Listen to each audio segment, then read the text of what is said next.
Welcome to the BleedRedBlacks podcast. Best fans in the league right here, baby! With your hosts, Colin and Mike. Susie Q. Produced by Mark and Johnny Z. BleedRedBlacks starts now.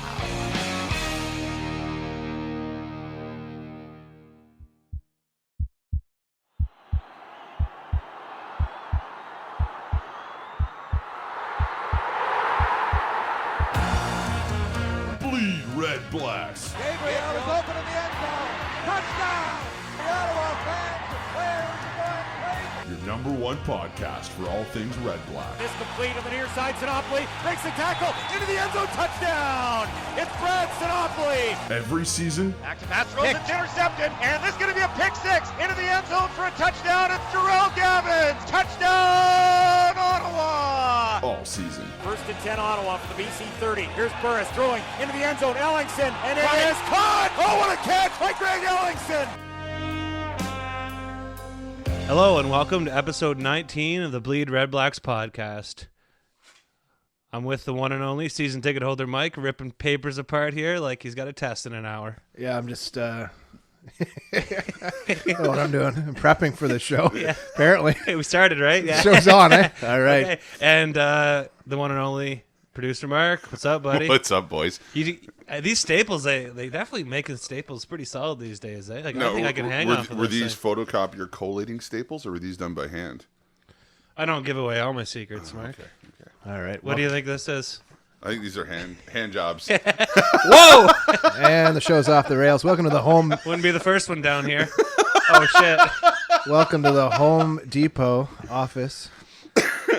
Yeah, so Podcast. we're back. No winning this week, but that's okay. We were back at TD Place last weekend, and we had a rare Saturday game. Oh, And it was amazing. Like, that Saturday was just, we were just talking about it before the show started, and pretty much just a solid Saturday. I love a from good beginning to Saturday end. game day.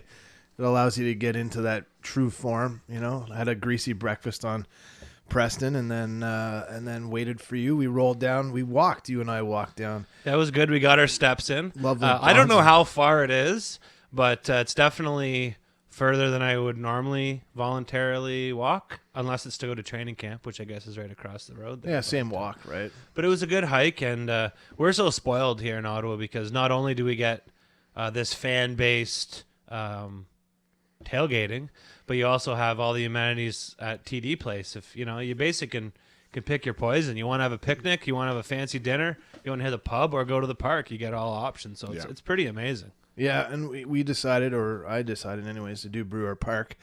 Can't do everything all the time, so I kind of pick out my spots, and Brewer was a good Saturday pick, I thought. The weather was perfect. Got some face painting in, had some fun, had some good laughs with all the crew there. Southsiders, I picked up a really awesome shirt from Southsiders group from Mr. Byron Smith to support ridesfordad.ca. So, yeah, he had some great merch for sale, and I made sure, as a Northsider, I picked up a Southside t-shirt. But you know my motto. It's TD Place. I love it. I don't care where I sit, as long as I'm having fun and the game is there. So Absolutely, and I don't usually get a chance to do the Brewer Park thing on Fridays just because it's too tight after work. Yeah. So I wanted to make sure that we gave it a good rip. And yeah, because I'm not going to be able to make tailgate this Thursday, I don't think. So yeah, me too. It'll be tough. it's always tough. But some of after- those boys, like, they're there early, and it's 10 it's amazing. Like, to get there, 9-10 o'clock and be set up ready for the day. They're in pretty good shape considering, right? If I was there at 9 a.m., mangled I don't know if you'd have to Uber me to the game Uber. because the cab wouldn't be letting me in. That's for sure. Paddy wagon's more like it. Yeah. Hey, well, yeah. There's a station on Elgin just dropped me off on the way. Yeah. That'll work. But I had a lot of fun. It's the first time I've had my face painted up like that in a long time. It was pretty amazing. I don't know if anyone saw the photos. There's a few up on Twitter. Mike had like the red beard meets black hipster mustache combo. It was awesome. She did. I got a lot of compliments on it, you know, being in line for food, and everybody was just kind of. I think the only guy who gave you a hard time was a dude who sits behind us in section FF, and he thinks that he's my family counselor. Oh, him, yeah. Yeah, the one he's like really into personal questions, That group like right that- off the bat. That but- group that doesn't listen to the show, by the way. Yeah, apparently. Well, tell us about everything that goes on They're the like, show. oh, how was Regina? I'm like, oh, what do you mean? They're like, oh, nothing. I don't know anything about it. Yeah, don't listen to your show. But what a group, though. Yeah, he didn't know what to think of that face paint I had on my beard. Basically, he wants me to wear it every game now. But I know we've said this many times, but the Brewer Park thing, it is like it's open to anyone. And they made it very clear that if you show up and you're a Red Blacks fan, you're going to be welcomed as part of this community. And that's exactly how I feel. If you would have told me last year that we could go to a Southsider hosted barbecue, and I wouldn't have believed it. But we've really learned a lot. I guess from having Clint and Pete on here this year, we learned they are a big family, and they are, they're not as tough as one may think. Speaking of Clint and Pete, man, boy, did they have their face paint done up good, man. I can't get enough of Pete. Pete's got his system down pat. But Pete was looking for a little bit of help getting dressed this week. Yeah, he had some options. I thought normally he goes with the shoulder pads with the spikes in them. But Legion of Doom. I love it. Yeah, so I told him next game we'll go to his place. He can lay out all his outfits on the bed in the morning, and we'll just pick out which one looks best. I don't know. I think that's the best way to do it. That's how we all do it every morning, right? Yeah, precisely. I mean, I got my next 4 laid out for this work week already, so it's a little tricky when it's time to go to bed, but wrinkles, schminkles. Kidding me? So, Mike, I know you probably don't want to do this too much. Just a quick, just to touch on it quickly. Little MLB update. A quick aside. The Blue Jays made the playoffs for the first time in 22 years. I'm fascinated so by pretty this. Amazing. A couple of things are going to happen here. We're going to have, number one, we'll have MLB playoffs rolling into the same time that hockey starts. And hockey came out of the gates last year with some great numbers for television. And what I'm curious to see is this year's how the Leafs, Montreal, and Ottawa are affected by the Blue Jays being in the playoffs. I think you're going to see some numbers dip on hockey. I think it's about the same time, right? So yeah, I'm just curious. I'll be watching those numbers for sure, and I think the Jays will just clean house, hopefully on the field and as well when it comes to TV ratings. So yeah, they're 4-1 favorites to win it all right now. So according to the line yesterday, so and you tell me where you are on that line. Are you waiting for it to move, or you already made your move? I defer to DGen Handbook Section 7. Yeah, that's right. I'm only telling you if you want a piece of my action. And that's how we do it sometimes. We've done that before. So and I think that is a good way to do it. Yep. We both put in. Actually, I owe you. Thanks for bringing it up. Last time you bought, we swapped percentages on DraftKings week 1, and I never sent you the money I owed you. So we'll just put it in a pot. Or maybe we'll do it up this week. If it's less than 100, just don't even worry about That's it. That's how you and I roll. Except on DraftKings, you kidding me? If it's a quarter, I want it. Yeah. So speaking of DraftKings, if you enter the code BleedRedBlacks, I'm just kidding. Take all that back. No, if you enter the code DGen's gonna DGen, you'll get $20 free. No, but you should.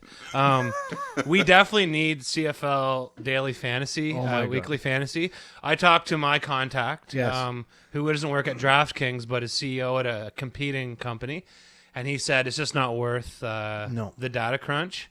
And I understand that, but I still think a one weekly game.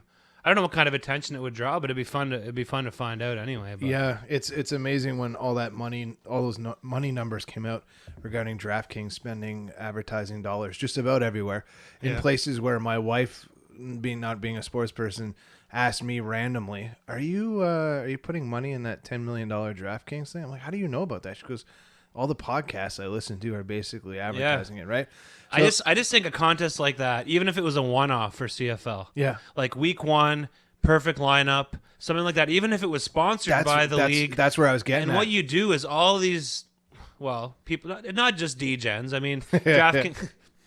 If you're a fan of analytics, if you really like sports, or you really like grinding.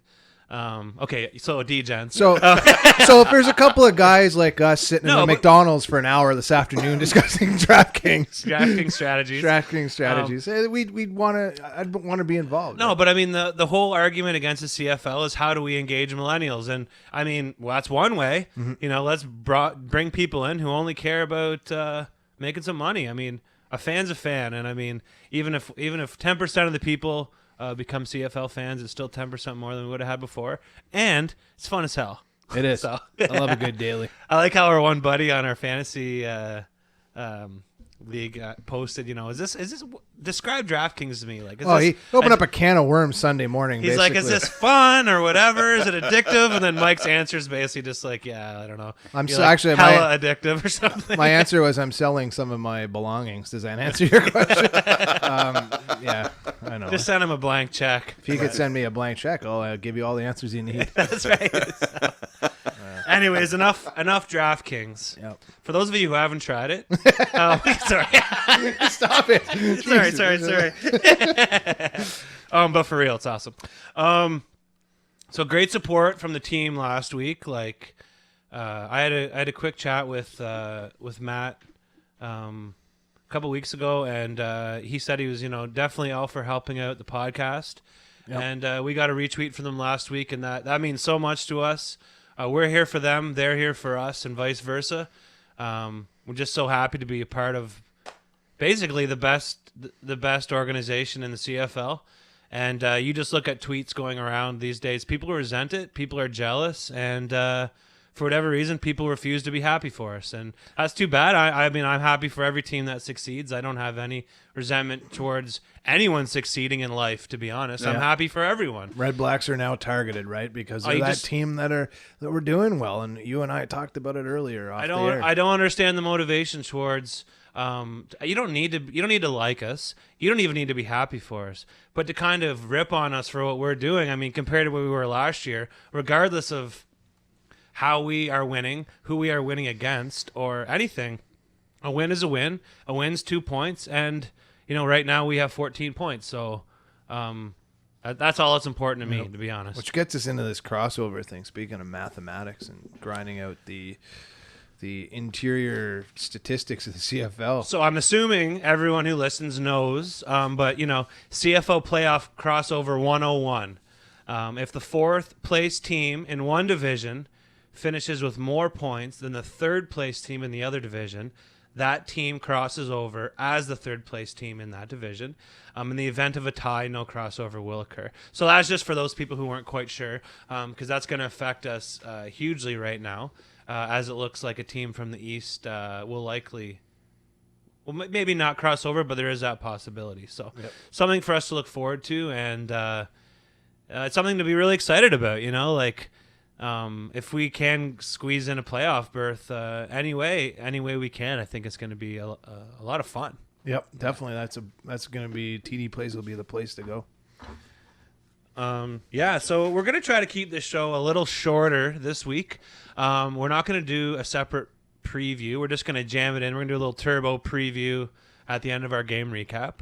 All of our normal segments will be jammed into this show, but we've been kind of dragging a bit lately, so we're going to see if we can keep it under 60 minutes. Other shows are able to be quite successful in 60 minutes. So or 22 minutes. That's right. Hey now. Yeah. Oh, by the way, before I give this up, Rex Murphy, thank you so much for your years at Cross Country Checkup. Thank you. That's it. I'll miss him. Just read the notes. There, bud. Just stick with the notes. I don't see Rex Murphy in here at all. You got to say bye to the greats every once in a while. So what do we got next? Santino? Yes, sir. TSN. Get your priorities straight over there at TSN 1200. That's what he's saying. I'll leave the rant in his hands this week. I'm not gonna talk against 1200 or against. And we were talking about this earlier, Mike, but I think this is number rant 32 or something. Yes, that he's done for us, and I think at some point we'll chuck all of them together. And if you want to just get really grumpy, a rant reel. Yeah, basically, and hear 32 segments of Santino raging. Question Would is, people want to hear that, or amazing? I think so. That'd be probably an hour's worth of. What if we could just get celebrity narrators to read excerpts from Santino's rants? Right, that written could be by funny. Gordon Pinsent. Yeah, that'd be amazing. Liev Schreiber would be the best. It'd be like watching NHL. Who's the comedian with the screechy voice there? Gilbert Gottfried. Gilbert Gottfried. I was thinking we could get Bobcat from Police Academy to read them out. That'd be pretty amazing. He's still kicking around, I'm sure, right? He doesn't talk like that anymore, though. Thank God, finally. I don't know. Probably I remember still doing the Comic-Con circuits. So. Yeah, oh, obviously. Yeah. possibly. Yeah, he lit a desk on fire. That was his big thing back. Remember he lit David Letterman's desk on fire or something. Anyways, that's for another podcast. Was that the same episode that Sinead O'Connor shaved her head? Or no, wait. Saturday Night Live. Oh, Pope burning, right? Yeah, the Pope ripping. Right. Ripping a photo of the Pope. Those some busy years for me extracurricularly. I had some possibility I'm a little confused what happened. Well, there'll be no confusion when you get to the Around the CFL with Janine this week. Always great to catch her giving us a weekly update on what's going on in the CFL. That's honestly, I get most of my news. I watch the highlights. I watched some games this weekend, but generally when that lands in my inbox, that's how I get my Around the CFL.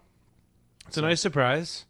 So I like getting it usually when I'm at work on Monday, so I can have a little listen, motivate me to come in here and we get it pre-edit, so not that it needs a lot of editing.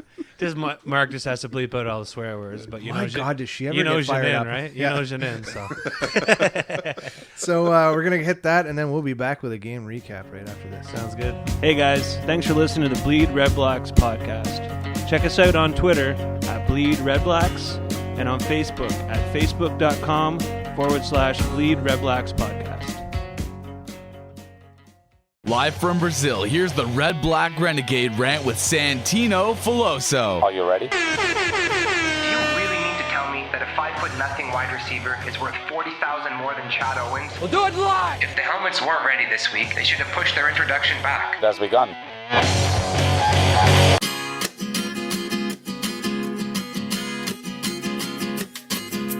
I'm not here to argue that Ottawa is a Sens first city, because I know that it is. Fair or not, most people in it regard the CFL as a second-tier league when compared to the NHL. But while that might be the case in terms of money involved, I definitely put the average CFL game ahead of the average NHL game in terms of entertainment. Anyways, CFL football has been present in the nation's capital for 126 years, but since the Sens returned to the city in 1992, 23 years ago, sports fans in Ottawa have watched 2 CFL teams fold and only had the option of actually going to games for 7 of those 23 years. In the absence of a CFL team, Ottawa's sports focus shifted to the Sens, and that's okay. This is Canada after all, and hockey is the #1 sport for the majority of the population. All that said though, with the return of the Red Blacks to the city, and a beautiful new stadium located downtown that's very friendly in terms of access, and a string of sellouts, the Red Blacks have proven they are a force to be reckoned with in the city sports scene. Our nation and the Sens Army have done a fantastic job supporting both teams in the 2 very short years that they've coexisted, and I think it says a lot for the growth of Ottawa as a city that we can now support numerous sports teams, and that those teams each have their own loyal fan base, though they often overlap. That's why TSN 1200's bizarre decision to bounce the Red Blacks game off their main radio station to their sister station 580 CFRA is all the more disappointing and puzzling. TSN 1200 owns the broadcasting rights to both of the teams, and though the CFL and NHL seasons barely overlap, sometimes there are conflicts. Take Saturday night for example. The Sens had a meaningless preseason game versus the Sabres, whereas the Red Blacks had a chance to move into a tie for first place in the East against an Argos team that was breathing down their necks in the stands. The Red Blacks game had been sold out for weeks, and the Sens game had as many empty seats as it did butts in the seats. So which game do you think got broadcast out to the larger audience? The Sens preseason one, of course. I guess because hockey? By bouncing a Red Blacks regular season divisional matchup in favor of an NHL preseason hockey game with rosters full of rookies and career AHLers, what TSN 1200 is really saying is, thanks for entertaining us during the NHL offseason, Red Blacks, but you can go back to being the little brother now. Giving a preseason game precedence over a regular season game is simply poor planning and unacceptable. I can't imagine the ratings were good for either broadcast, to be honest, as I'm sure that many in our nation didn't get the memo about the station switch, and I highly doubt that many tuned in to listen to the Sens game. I know it isn't possible because of the way their seasons fall, but could you imagine the outrage if a CFL preseason game was given priority over a Sens regular season game? Why should this be any different? Sports fans in Ottawa have quickly come to accept that both the Sens and Red Blacks can coexist and that they are equally important. Too bad TSN 1200 disagrees. That's all for this week. Actually, no, it's not. I got 2 other things to mention. First off,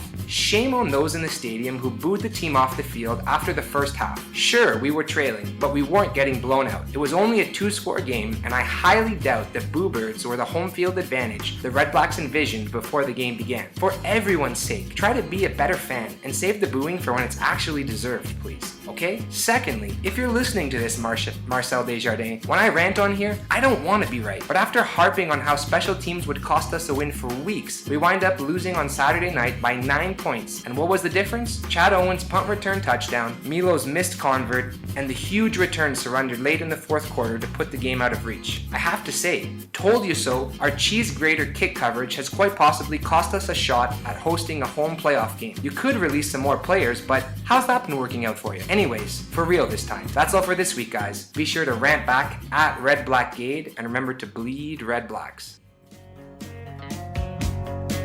Hey guys, thanks for listening to the Bleed Red Blacks podcast. Check us out at bleedredblacks.ca for blogs, photos, and podcast archives.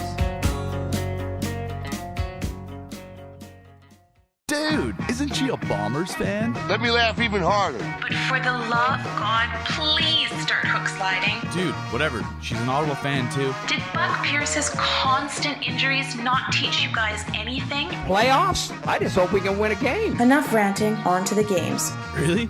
Righteous. Welcome to Around the CFL with Jin on the Bleed Red Blacks podcast.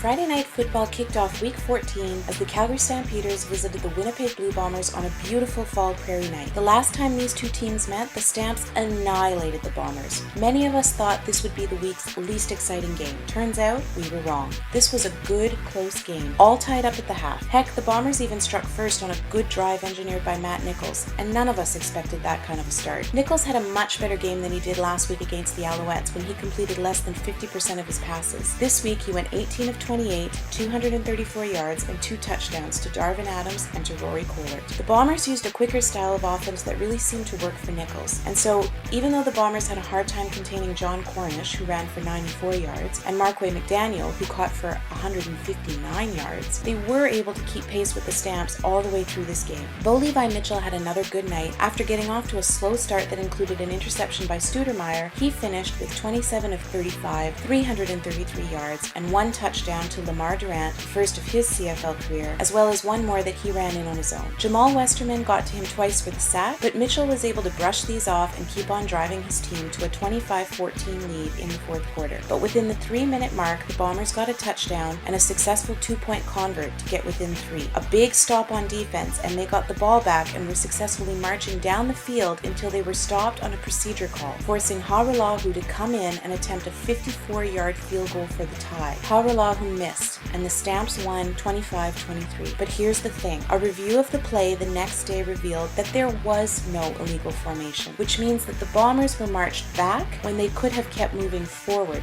during a critical moment in the game. The CFL issued a statement the next day noting that the referee in question would be disciplined according to the severity of his bad call, although I have no idea what that means. But the Bombers are still stuck with a 25-23 loss. They may have lost anyway, but they also may have won. This is a truly unfortunate event where a bad call by an official has decided the outcome of a game. As La Police noted in his coach's playbook on TSN the next day, when coaches make mistakes like this, they get fired. If there is any consolation for Bombers and their fans, and I recognize that there really isn't, it was nice to see that they did not shut down as they are apt to do when they get a whiff of adversity. They were shut out of the third quarter, but they kept playing hard and they kept playing with heart. Maybe, just maybe, it gives a small boost to a deserving Winnipeg fan base. We'll see next week when the Eskimos visit Investors Group Field. The Stampeders will travel to Hamilton to take on the Tiger Cats. Many a BC fan has been calling to see young quarterback Jonathan Jennings start a game, and they got a chance to see him start on Saturday afternoon at Edmonton. Jennings did come into the game last week against Calgary after an injured John Beck,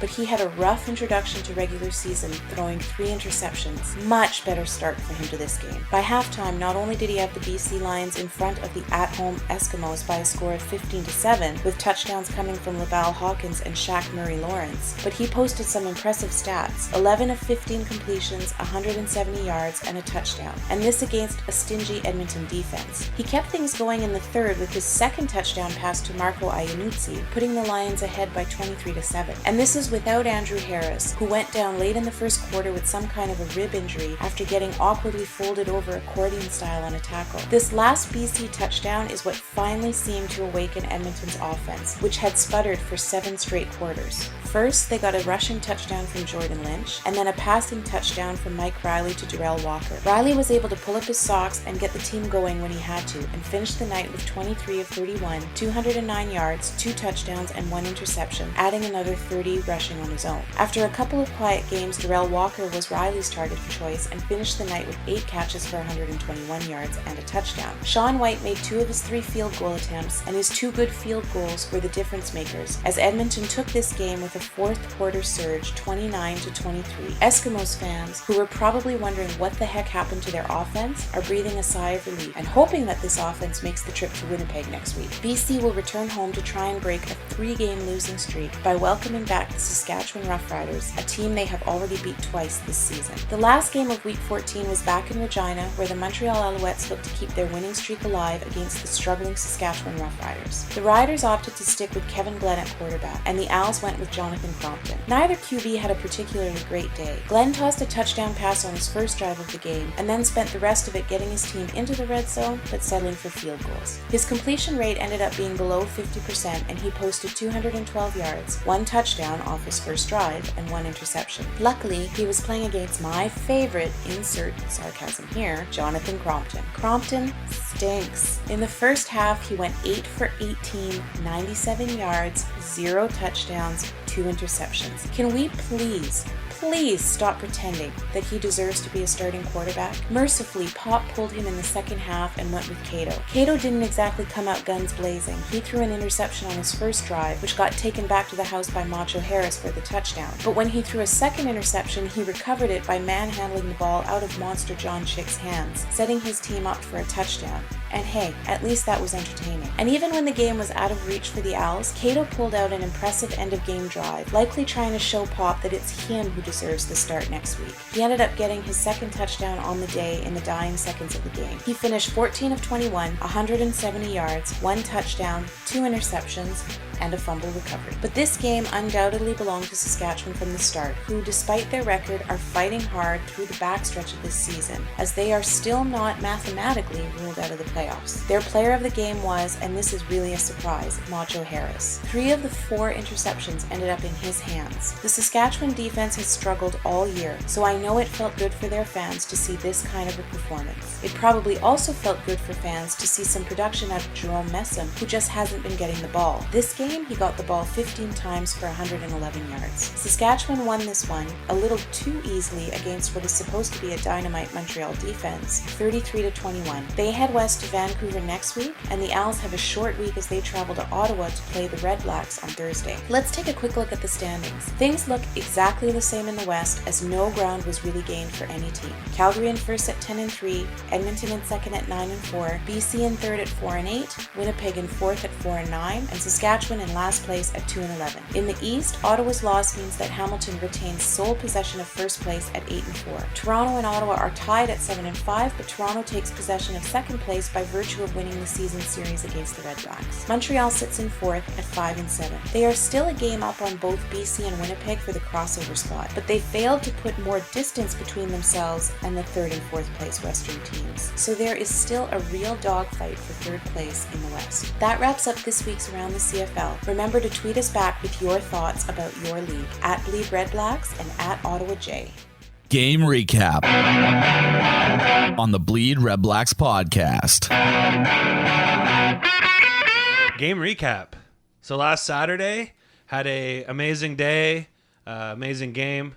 Unfortunately, lost 35-26, but it was an interesting game. Definitely had some crazy plays, had some crazy calls, some crazy no calls, and we were so out of our normal routine that Mike actually he was accosted in the stands. So I got yeah, and yes, I was. So we decide, and listen, I wasn't on my way to getting sideways at that point, but I wasn't, and I was feeling pretty good. But here's the point: you weren't sideways, so you're just off balance. He was sidways. He wasn't sideways. He wasn't completely sideways. I wasn't defined. I wasn't.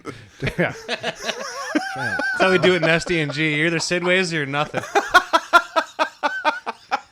spelling. So, where was I? So we decided to get some snacks at halftime, and then you decided to roll up a different corridor. Well, I have a whole new logistical strategy for attacking the north side. Don't give up that strategy. It works. It's working great, right? Yeah. I'm not telling anyone. And how we get to but the game. We've got it figured out. In and out, no lines, nothing. That's right. Life is good. Yeah. Life is good. However, no elevator shafts are used either. None. No. And so we roll up a different corridor. And as if you're a listener of the show, you know we are in FF.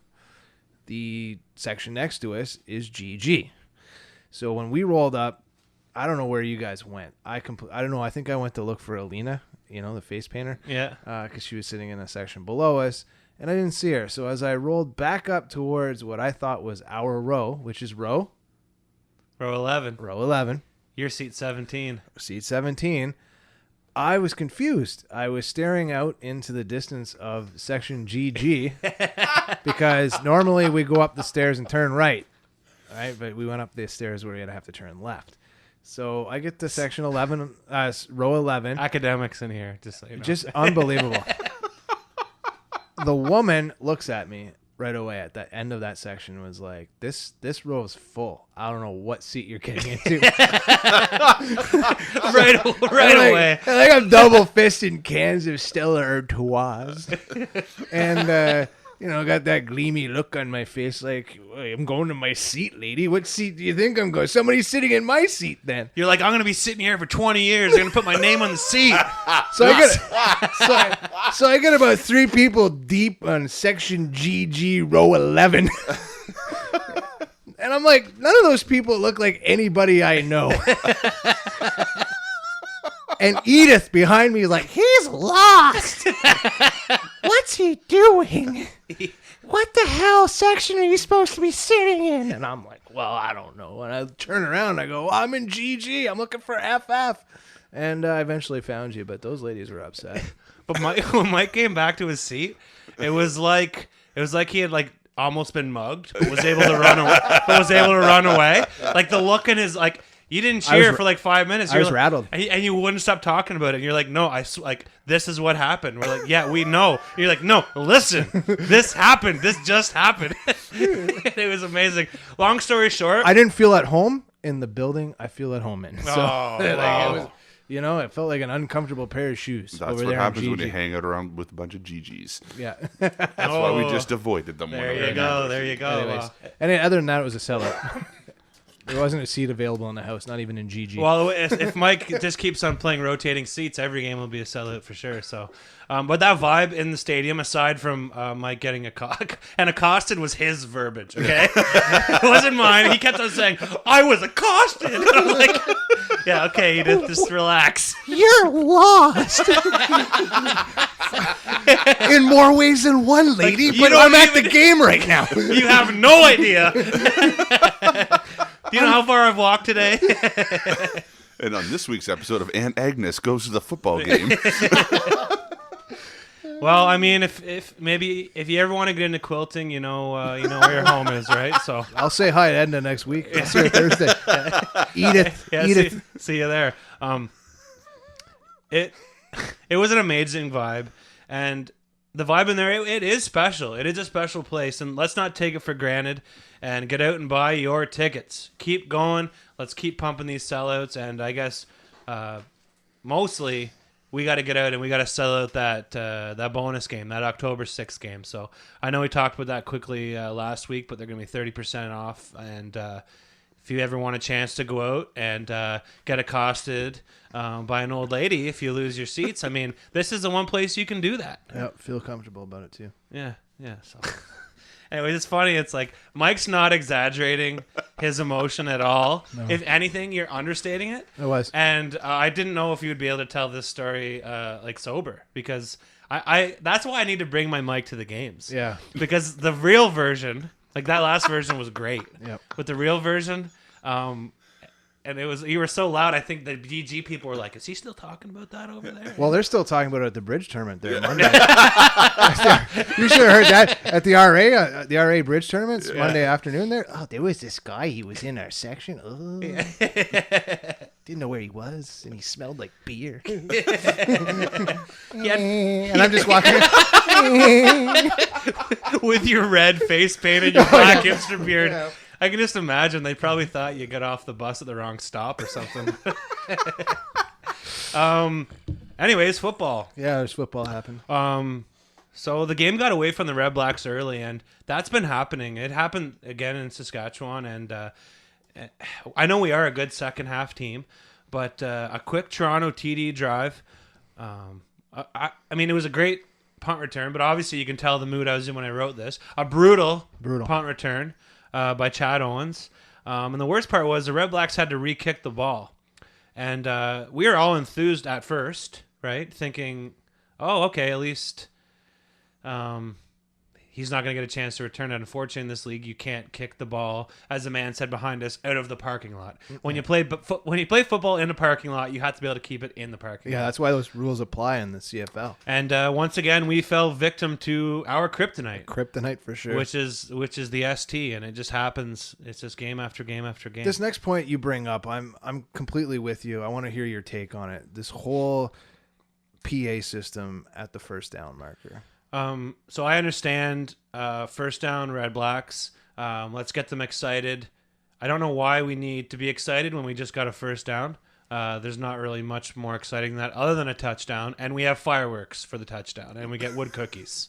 So this year the league made some changes to enable offenses to basically adapt the hurry-up style, huddle-free style, sort of a game similar to what we'd see in college football down south or in the NFL quite a bit. Mm-hmm. And Hank's had a lot of success doing that.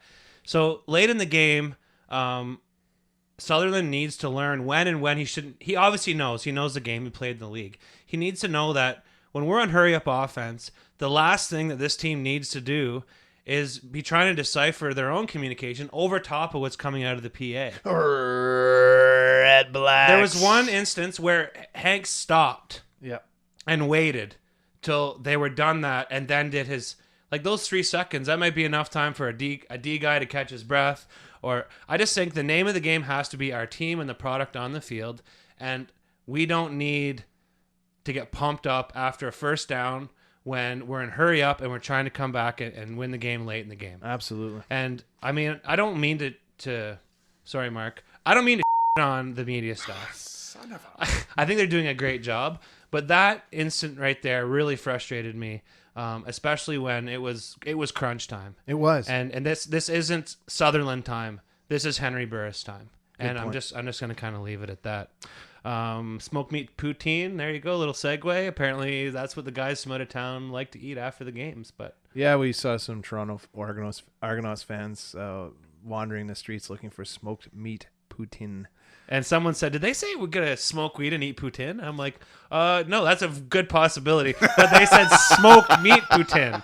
It's like, oh, okay. You got a permit for that, bud, or what? Yeah.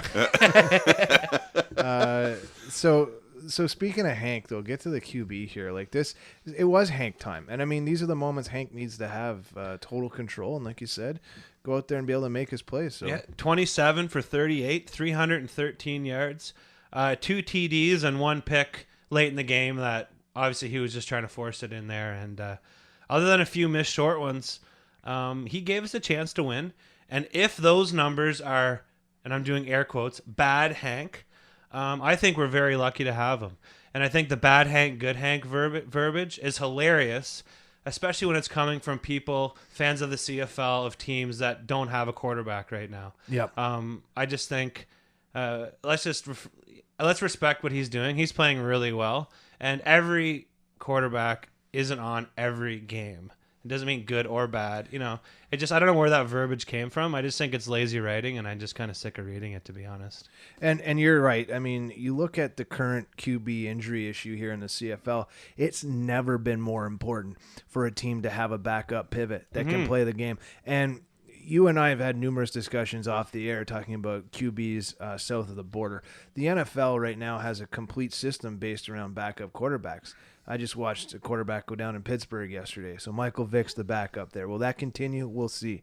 But the point is there's such an emphasis put on the backup quarterback because that's the that's the position in which you win games from, especially in these two passing leagues now. Yeah. It's never been more evident than Yeah. seeing it this year in the CFL. So I guess my point is, along with yours, is that if you have a healthy quarterback and he's doing well, just be happy for it. And I'm with you. Seeing the same verbiage over and over again, which is like, oh, you guys have Hank. I wouldn't put any faith in Hank, blah, blah, blah. Well, the man's 40 years old, and he's still slinging bombs down the field. He is controlling an offense now with an all-star wide receiver group that we're going to talk about here in a moment. We're in the best position we could ever be for a team that's 2 years old. Thank you very much, Jeff Hunt, Oseg. Yeah. Everybody involved for putting this team together and deciding that we needed a veteran quarterback to start our journey. So thank you. Yeah, and I find it odd that people that don't even live in this city would take time to even bring that up, you know? Like, I don't know. It's weird. I think talking about positive things, then great. It's like, I don't know. It's like writing a bad review for a hotel that you didn't stay at and never intend to stay there. And if you're not on Trivago, then you don't know what's going on. But we've all seen the ads. Yes. Genius Genius ads, by the way. So anyways, okay, so that's about it for Hank. You know, we love Hank, and I'm glad that he's our man. And my dad thinks he should be mayor. But anyways. Yep. Shout out to my name is Jonas, by the way. Yeah. Great job last week. Yep. So let's talk a little bit about our wide receivers. So Chris Williams, 6 catches for 101 yards, and these numbers could have been inflated considerably. There was one easy drop that we witnessed right in front of us that could have led to a long TD pass. You know, and even with 100 yards between them, Hank and Chris weren't on the same page every play, but there's definitely a dynamic growing there. And I'm happy for him because he must be losing sleep in regards to what's going on special teams. And he's kind of made his name based on special teams. And he's doing his best to contribute at the wide receiver position, which has never been his forte. And I'm really happy with the effort he's putting in. We heard the coaches today. We heard the head coach today in an interview basically say he's not throwing the players under the bus. He's basically laying that out for the coaches to sort out. He says the players are doing their best. They're working really hard. And you have to agree. A lot of it seems to be X's and O's, and that's, again, up to the coaching staff. So Chris Williams, you know, he's out there. He's doing his best when it comes to offensive capabilities and catching the ball. And I bet you there is a lot of pressure once he hits that the return team. So. Yeah, and we do still have a lot of young kids on our team. Big time. And average age doesn't mean anything when you have one serious statistical outlier, right? Yep. Anyways, you see what I'm getting at. So Yep. The median, I'd be more curious to see, to be honest. Yeah. Okay, let's talk a little DBs. And Mike, you want to talk about our DBs for a minute here? And it was quite obvious this week. Teams are really starting to pick on Abdul Kane. You know, and you looked at it. We sit in this room last year talking about how they were all over Gavins, constantly just ripping up on Gavins. Yeah. So this year it's Kane, and he must have been. He ended up finishing the game, I think, with 9 tackles or so. 7 tackles. 7 tackles, which means he was probably targeted 9 or 10 times, if not more. And that's. He really got burned this year by a taller and stronger receiver. And when we get into the game, quick turbo preview later, talking about other matchups, Abdul Kane is a guy that they will target him over and over again because of his size. But you look at that huge INT. I mean, it's part of his game. He tends to get a little bit out of position, I feel, and then looks for a way to improve by making a pick, right? You know, what do you got on him yourself? I mean, it was a tough game to watch him get targeted. If he can grow the same way that Gavins has, I think we're fine. Yep. I look for him to continue to improve, and I think he's already holding his own. We'll say, covering the opposition's best players a lot of times, and he's had a couple bad weeks, but he always seems to be in the game. Did he ever get lit up on that block? That was Abdul Kane, wasn't it? Yeah. But he bounced right back up. Back up. The type of guy he is, right? Yep. So, okay, so I'm going to talk about a little linebacker action. So Damaso Munoz continues to impress. 3 tackles and 1 interception. And, I mean, he leads the team in tackles, and he had a huge pick 6 to get us back in the game, Even when our squad allows 35 points, I don't know, we just keep seeing good things happen on defense. We can pull some good stuff out of there, so... Defense wins champions. Yeah, and wins championships. Yeah, for sure. And I mean, with the amount of money I got on the Red Blacks to win the Grey Cup, like I hope you're right. Right? I wouldn't know because I don't have any. I don't have any points on that money. So. Wait, you're right. I'll swap you 10%. Get over it. Get over it already. So moving forward with this linebacker group, I think we're going to have to continue to be better and hope that former Titans and Dolphins prospect, rookie David Hines, can start up in that new starting role that he's been given. Yep. So D-Block, a lot of people were pretty pumped about Sean Lemon's sack last game. We're kind of getting a glimpse of what this guy can do. Zach Evans added one as well. For the most part, the Argos were able to create time and space for the quarterback. And, I mean, there's a few times he really showed us apart, especially, Mike, you and I talked about this during the game, but that interior cushion that we're giving.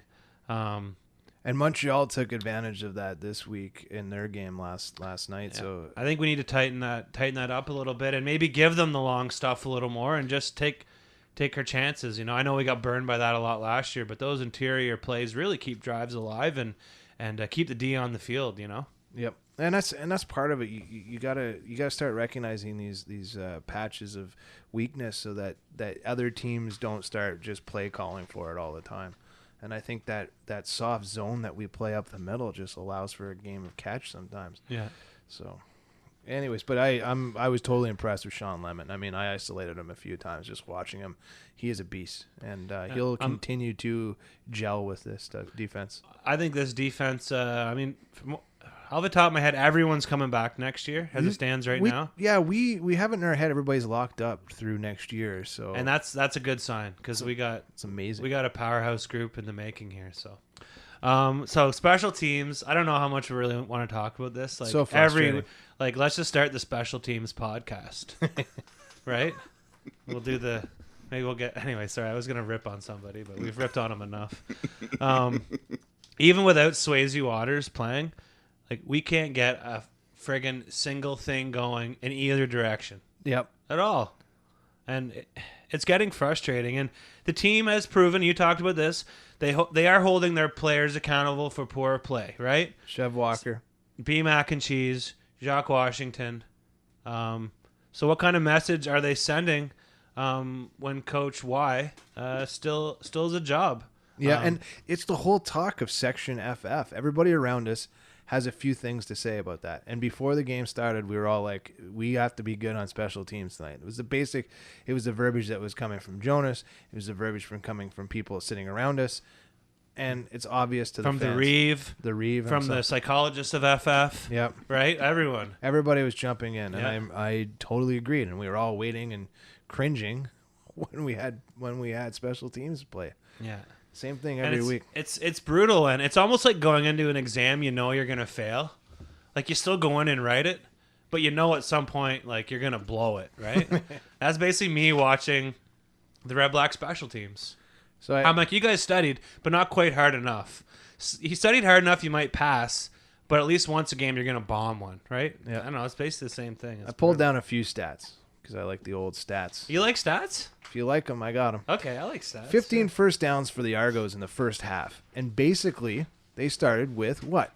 Great field position each and every time because of our poor special teams play. But 15 first downs in that first half versus 5 for us in the first 30 minutes. And we had poor field position to start our series. It was like completely, like we were starting on our 10. It was a nightmare. It was a nightmare because they have a great special teams coverage in Toronto. And to put that in perspective, here are the punt return yards, and the stats quite simply tell the tale. Ottawa had 4 returns for 39 yards versus 6 returns for 135 yards from the Argos. It's night and day. One more that I picked up was Trevor Harris and Kevin Elliott showed us what Chris Williams and Harry Burris basically looked like last week in Regina. They played a little bit of catch with some 2 TDs. And that was that soft zone that Elliott just kept finding. So, and there are a few guys found that soft zone up the middle. And Elliott, he's a fiery guy. I don't know what he got so upset about, but he had 2 personal fouls on the same play. Got teed up. Yeah, twice. Yeah, so it was. Anyways, I don't know what that was about. He looked kind of silly from our perspective, but who knows? Who knows what was said or whatever, right? Even Zidane has an excuse. So everybody. What else do we? Any other stats stick out for you there? That particular game that we should look at. Well, no, I mean, I look at a lot of these, and one thing that definitely stands out to me is that Mr. Gurley from Toronto is one of the best receivers in the CFL, hands down. Holding Brandon Whitaker to 50 yards rushing, good success from the defense. I'm liking that as well. Aside from that, but Whitaker had your favorite amount of touches, 15. So it was a perfect game for. That's my magic number, and yeah, I mean, hey, Double J got it too. He's fighting it, but he's getting his 15 touches. Right, that's 2 games in a row now, and he may be having a tough time on the ground, but he has still makes his presence felt, and I love that. I love him at running back. I love that guy. Yeah.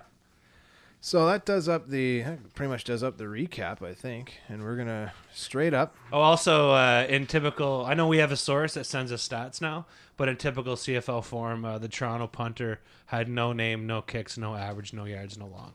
Just saying. On the CFL website. Yeah, that's right. Our stats guy, which we thank, definitely there was a punt or two there. Yeah, well, I mean, we count on that guy. Getting those stats in every week's huge, and yeah, we get spoiled and we love it. So thank you, random Hamilton stats source. You the man. You the man. So we're gonna roll with a gimme. A gimme. Little slip. There's Mike's preview for Montreal. That's a gimme. It's a gimme. Mini game preview. See, I'm not used to it. We don't have a break today. So it's like playing golf at the Golf-O-Max when you set the gimmies to 10 feet. I love that. Basically putting it into a swimming pool. Yeah. Does Golf-Max still exist? Yeah. I have no idea. Yeah, Last time I went there, I had smashed my driver off of like a bar that was across the top of the ceiling, like, because that's a good place for one of those, right? Yeah. So I haven't been back. So a mini game preview, or a turbo game preview, as we like to say. We're gonna roll right into this thing. Yeah. You want to do it? Yeah, might as well. All right. Bam. No breaks. Mini game preview. Ottawa versus Montreal. Just flying off the seat of our pants here. We don't even care, right? No, we're not caring. It's just a show. Yeah, we're not. Yeah, whatever. We don't have notes. Let's just burn these notes. Who cares? Gimme anyway. Ottawa versus Montreal in Ottawa this Thursday. I can't wait. Amazing. 3 games in 11 days. Yeah, Montreal second in the CFL in rushing, only behind Saskatchewan. So it kind of makes you wonder what those numbers mean, if anything. What's the combined record? Well, this was prior to this week. It was 6-17. But these teams, so it would be 7-18 because these guys played each other. Sask and Montreal. Right. So, Montreal's coming in off I assume a tough loss in Regina, right? Like, that's gotta hurt. Yeah, for sure. And coming in behind Saskatchewan this season is not a good thing for anybody. Yeah. So, Sasky ran away with it right away. They were up early, and Montreal, they struggled. They did, and you go and you look at how hungry the Argos were this week coming into Ottawa. How is Montreal going to look this week on Thursday? They're going to be hungry, I think. And one interesting thing that Campbell brought up was that the boys were too pumped up to be back at home, and there's got to be a weird balance there, right, between like losing focus and still being excited, and that's got to be tough after a couple big road wins, coming home to your team where you perform well and suffering a loss like that. So I think Montreal is going to have a tough game ahead of them this Thursday.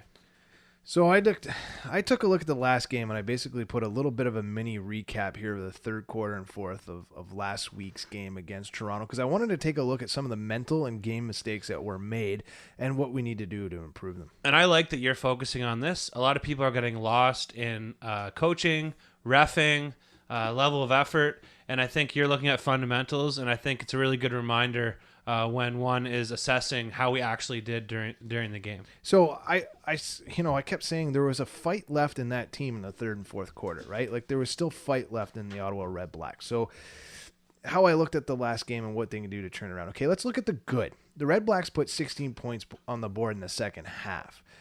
In the third quarter, on our second drive, the RedBlacks' second drive of the half, they strung together a 10-play drive and capped it off with a 12-yard TD pass. Okay, so that's the good. The highlight of that drive to me was quite simply an 18-yard pass to Ernest Jackson that set the Red Blacks up on the Argos 35-yard line. Does that look familiar to you? I think it did, because the Red Blacks got back into the driver's seat and basically started to set the tone again.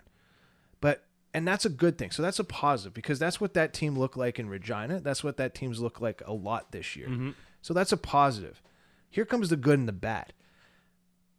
The Argos come back out on the field for their offensive drive and give up an interception on that series, right? Now, here's what the Red Blacks did. They led that interception off to a field goal. Now, we needed 6 points, but we got a field goal out of it. And I'm saying that's like, it's a good and the bad, because we need to know how to put teams away, which means you have to game plan for that. And maybe you even go for it at that point. I don't know, but that's maybe for another discussion. But it feels good when a team can do that and maybe punch in the 6 points. The bad continues. And I'm going to bring this up too. The fourth quarter starts out with our first drive being interrupted by an illegal formation. That's right. That wasn't the ref's fault. No. That Chris Williams got antsy on our own 10-yard line. On our own 10-yard line. And that's scary, because that shows you, that goes back to that excitement level, maybe the preparation level. We end up, the bad part of that was 3 plays and a minute burned off the clock, and we punt. And this is where it got ugly. The bad and the ugly. 34-yard punt to the Argos 38 with a no yards penalty tacked on, okay? So the end result of me looking at that last game and just those 2 quarters and watching rewatching it was, one, when we need to, as the Red Blacks get out there and start to trade punches with a team, it's always special teams that let the Red Blacks down. Okay, penalties and poor decision making go along with that. And one thing I pulled out of that, as much as I hate to say it, but there's plays where we should be running the ball twice in one series. There's options when JJ runs 4 to 5 yards. Why not give him another 4 to 5 shot at it? Especially when you're down a ticket or 2. Okay, so that allows you to do 2 things: lay off the defense a little bit and let the CBs try and decide if it's going to be a run or if it's going to be always a pass. Mm-hmm. Kind of lets that option out there a little bit more. And especially against Toronto, because I think their CBs would have started to pinch a little bit. So I don't know. It's just my thought process on that. But no, at least there's thought. At least, like you said, thought process, right? And most of the verbiage we're getting after the game is just, there's we're robbed by the refs, and and I like that you're putting some thought into this, and I'm with you. And me, I preach all game. Why, Jeremiah Johnson needs to be our workhorse, right? Yep. In all situations. I don't care, 2nd and 5, give it to him. Well, that's we talk about it off the air, obviously, but in a situation where we're at midfield and we run the ball and we get a 5 or 6 yard gain, why not run it again and instead of trying to throw into coverage again? And it's not like we have him on our DraftKings lineup, right? We don't need receptions here. I don't need it. Yeah, it's not a PPR league, bud. Right. So no, I agree with you. But it's frustrating. So that's what I pull out from those type of stats and rewatching the game a little bit and seeing, okay, where did we make mistakes? And yeah, there was terrible calls on both sides of the ball. There's been terrible calls on both sides of the ball all year. There's been forever. That's as long as sports have been around, right? Yeah. So yeah, I don't know. Let's just get focused on Montreal, though, right? So one thing that I'm pretty stoked about is Montreal was a turnover machine last week against Saskatchewan. So the team threw 3 interceptions. City of Crompton's rattled, and I think we may see Rakeem Cato. I agree. Straight out of Crompton, he may be sitting on the bench this week. If our D block can step it up and force some turnovers, a couple TDs, and keep Crompton and company rattled, and I think that team. I'm not worried about them if we can get up ahead of them. To be honest, yeah. I don't want to try to beat them if we're behind. They got a good veteran defense, but I think if we can, just keep putting that pressure on them and keep them rattled. Yeah. Okay, keys to the game offense. Burris throws more than 30 receptions. We're probably going to win the game. Seems like that's the formula. It's like that TSN formula. Like if the one team can score more points than the other team, they're probably going to win, right? Yeah. Yeah. And there will be an Apple Auto Glass turning point as well. And also, at some point, the machine that sucks snot out of your nose will make an appearance as well. Oh my God. Best ad ever. Says everything you need to know about the demographics that watch CFL. Yeah. This wide receiver core group has a step down the field on the secondary, and we need to use it. Yep. And we got some skill guys. And, I mean, I was talking about how awesome Montreal's defense is, and obviously I'm referring to Mr. Chip Cox, but I mean, he can be beat down the field. Rob Bagg showed that last weekend, time and again.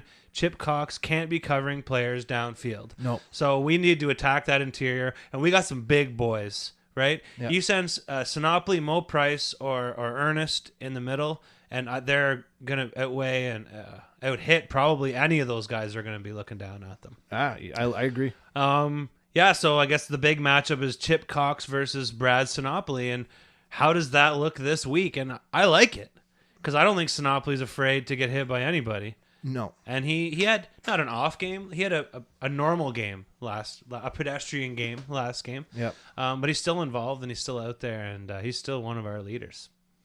All right, Mr. Defense, keys the game defense. Yeah. Actually, before I got that, there's one more note there in offense. I just wanted to bring up Montreal's second-year cornerback Mitchell White.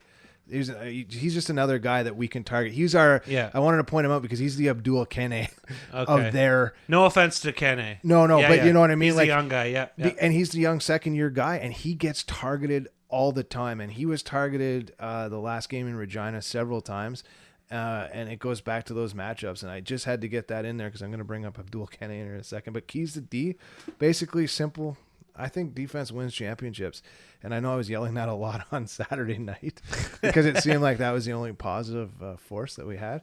But what it gets down to is poor field position doesn't help the defensive cause whatsoever, and it has to be rectified. So that's basically all I got. I got Abdul Kene. If the Owls target him like the Argos did, the guy has to have a big game. And dude, keep your head on a swivel, man. Guys are looking to block, you know. Yeah. And that's all I got on defense because at the end of the day, it's do what you've been doing, which is causing havoc across the league. Sacks, leading the league in sacks, interceptions. And what's amazing is we don't have anyone in the top 10 or even 15 in tackles.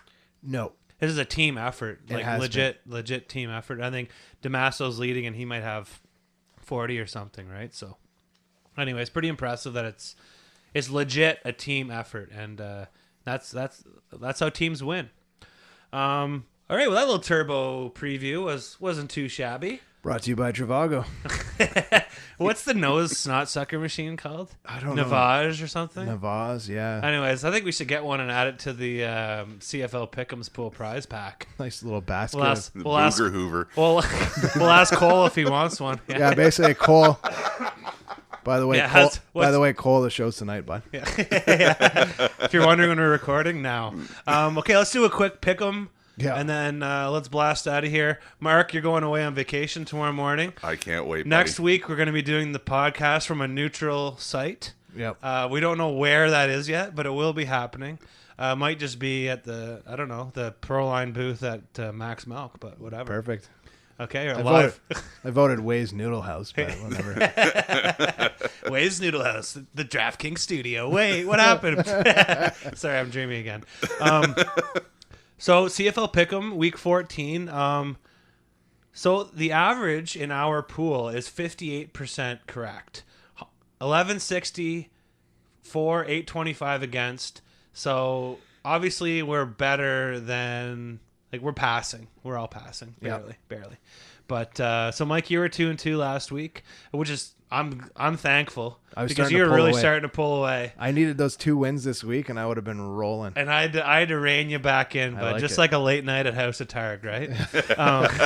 You had to reel me in from section GG. That's right. What is he doing over there? Oh, God.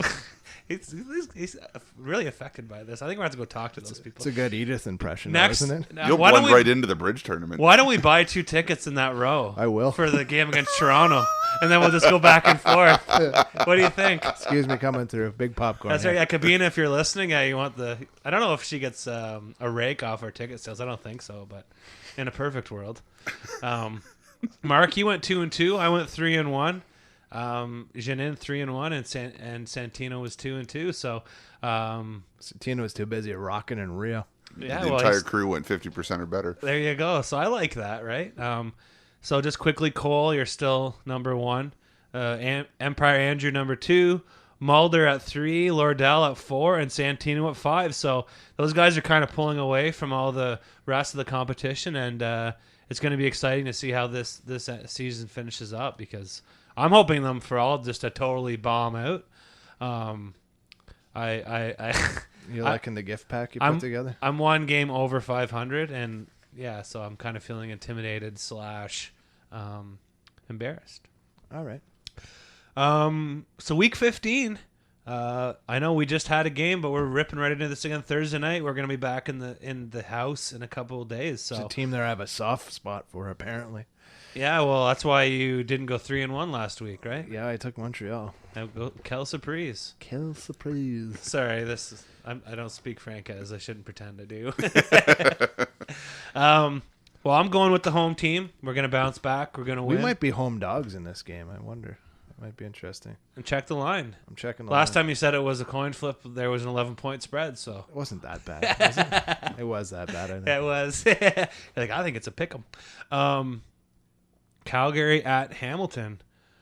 2 teams that have a pretty awesome history together. We have a 3 points on Montreal. So we'll see how Hamilton can bounce back after losing, their stud quarterback for the whole year. Yeah, and Calgary is only favored by 2.5, so it tells you right there.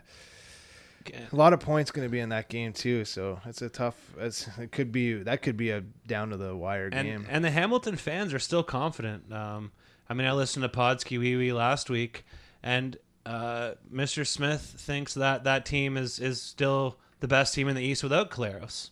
So, that's a hell of a lot of confidence, and that's a statement. It is, absolutely.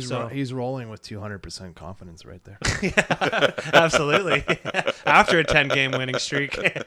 So, anyways, either way, it'll be a tough match. Those guys they hate each other, and I think it's going to be interesting. But I think the Stamps are gonna give a little rude awakening to and I always like which Winnipeg team's going to show up at home.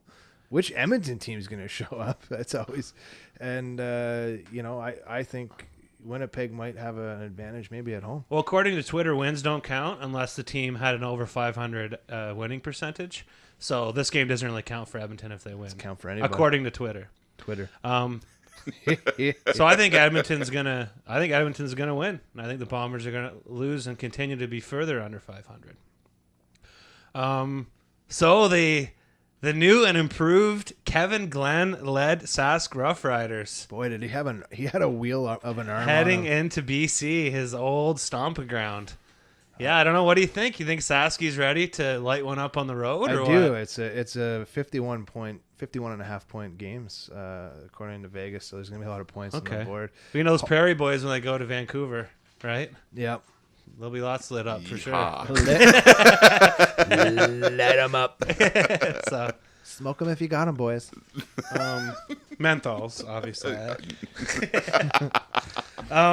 Okay, so let's rip into some Bytown beats and we'll get out of here. Mark's ready to go pack and Packers.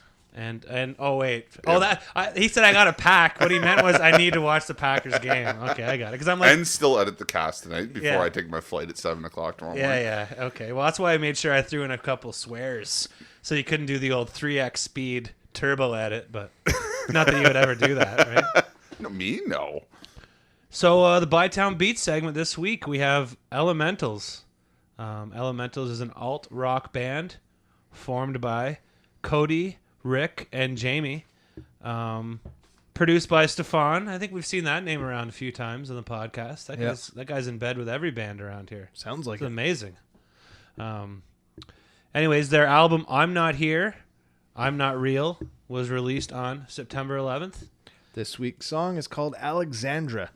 That was a late addition to our notes from Johnny Z, who's working hard at school and in life. And thanks for the Bytown Beats this week. That's it. That's so, it. Mark, Feels weird. Have a safe trip. Yeah, don't do anything I wouldn't do. Yeah, that doesn't leave much. And if you see Mojo, give him a high five for me. Will do. Yeah. I guess that's it. We'll be back next week sometime from some location. Yeah. So if it sounds like we're broadcasting from the inside of a tin can next week, there's a good possibility we may actually be inside like a sea can if we can't get a studio. So I don't know what we're gonna do, but who knows? I'm sure there's a high school music studio out there we can use somewhere, isn't there? Is that creepy? Maybe. Well, depends if all of us are allowed here at high school. Ooh, okay, let's not go there. All right, dudes. Thursday night, we're gonna win, and it's gonna be a great time. I can't wait to see my FF family, and I can't wait to see Mike blush when he sees Section GG on the way up the new alternative stairwell. Maybe I'll send my brothers who's coming to the game over there. Oh, that'd be a dirty trick. Welcome to the league, bud. Yeah.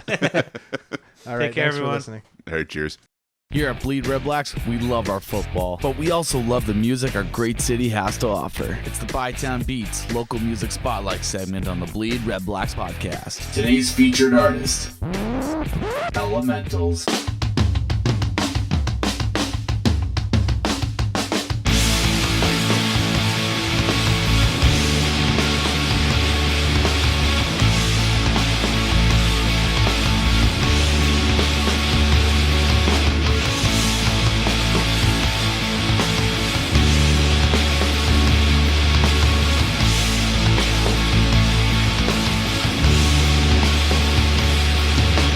Tell me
Thank you for listening to this week's installment of the Bleed Red Blacks podcast. All musical content used in this podcast is all local Ottawa talent. If you are a local artist wanting to get your material heard on Bleed Red Blacks, send us a message on our Facebook group. Tune in next time, and remember to bleed red black.